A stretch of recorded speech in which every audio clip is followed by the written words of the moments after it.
Енді кішкентай балалар, енді сіздер, енді бүгін бізге көрсетесіздер, өзінің экскурсияларды, жұмыстарыңызды көрсетесіздер, иә, балалар? Жүргізесіздер ғой, иә? Экскурсия өтуасыздар ғой бүгін, иә? Сіздерді де құттықтаймыз. Рахмет сіздерге. Енді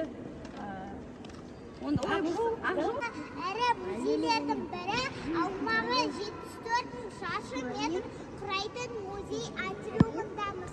Музей еліміздің Аяру, жүр. Жоқ. Қайда бара жатсыңдар, қыздар? Қазір біз бара жатырмыз музейге, қазір біз айтамыз салқын адамдарды.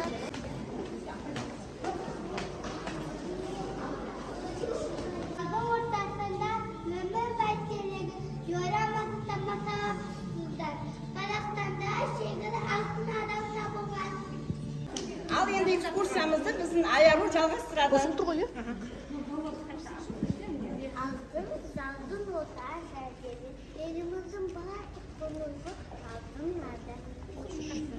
Оның зейттер айшау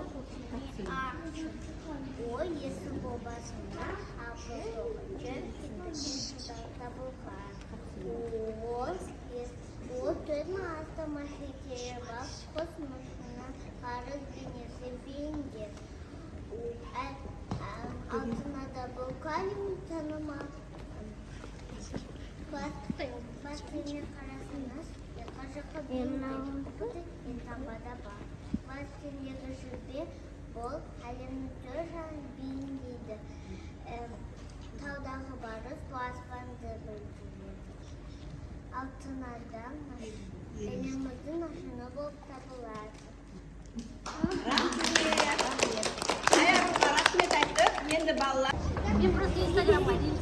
Аяру, сен қандай жобаға келдің? Біз қазір алтын адамда бюджет табуының залында. Естіклені басқа еще барашады. Тамаша. Ну, так. Бұл қандай жоба? Ол алтын адам. Балдырған гид жобасы, иә? Алтын адам. Сосы адам. Сосы оны өлтірді. Сақ тайпасы ақшегінің экологияланған сыныпты обалар кешенінің Байкөктөбе обасы Шығыс Қазақстан активтері партиясының 2003 жылы Байкөктөбе обасының барлығы секторына саны алтын әшекей табылған. Сақ теориясы осындай алтын әшекеймен төгілген киімді мереке іс-шараларда және салтанатты жағдайларда киген болу бөліп, оған ішеміз және онасы жері жиілігіне алтын киім адамның жоғарғы әлеуметтік деңгейін көрсеткіші. Сақ дәуіріне заттардың ішкече обалардан табылғанын көптеген әшекейлерден сыныпта әшекейленіп аймақтығы қойма техникасында орындалып, жоғарғысына мана алтыннан жасалғанында 970 сынама. Рахмет. Кәусарға рахмет айтамыз. Төртінші жұмысқа жатады. Қантайым үлкен Алтай аймағында өмір сүрген. Сағман елдесіне жатады.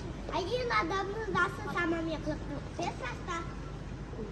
Көйлекі қызыл түсті кенептен тікілген. Рахмет. Аяғында терідегілген аяқ киім. Айналайды астана, бұзды дүніп ойығы. Оны халық қасында бике елеп қояды. Рахмет. Құрметті қонақтар, Қазақстан Республикасында мемлекеттік ту, мемлекеттік елтаңба және мемлекеттік әнұран, мемлекеттік рәміздер болып табылады. Алдарыңызда Қазақстан Республикасының туы көк байрақ, тудың ортасында күн, оның астында қалықтап шыққан қыран бейнеленген. Ту тік бұрышты көгілдір түсті марта, ту сабының тұсында ойы бейнеленген. Күн оның шұғыласы, қыран және ұлттық өнер бейнесі, алтын түстес сары. Қазақстан Республикасының туының авторы Қазақстан еңбек сіңірген өнер қайраткері Сәкен Ниязбек.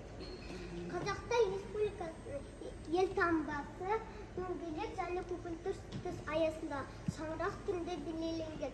Шаңырақтың оң жағы мен сол жағында қанатты пырақтар орналастырылған.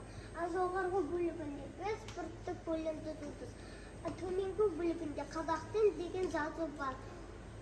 Жұлдыздың, шаңырақтың, уықтардың, аңыздағы қанатты пырақтар бейнесі, сондай-ақ Қазақстан деген жазу алтын түстес. Қазақстан Республикасының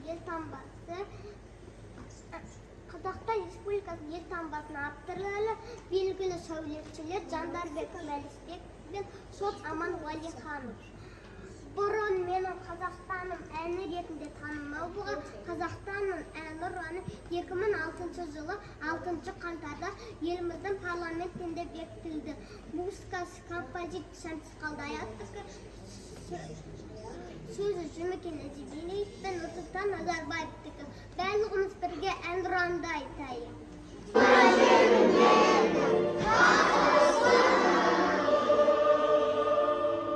Бәріміз осы құлақтаймызда. Балалар бәріміз. Аяру кемел. Аяру. Аяру.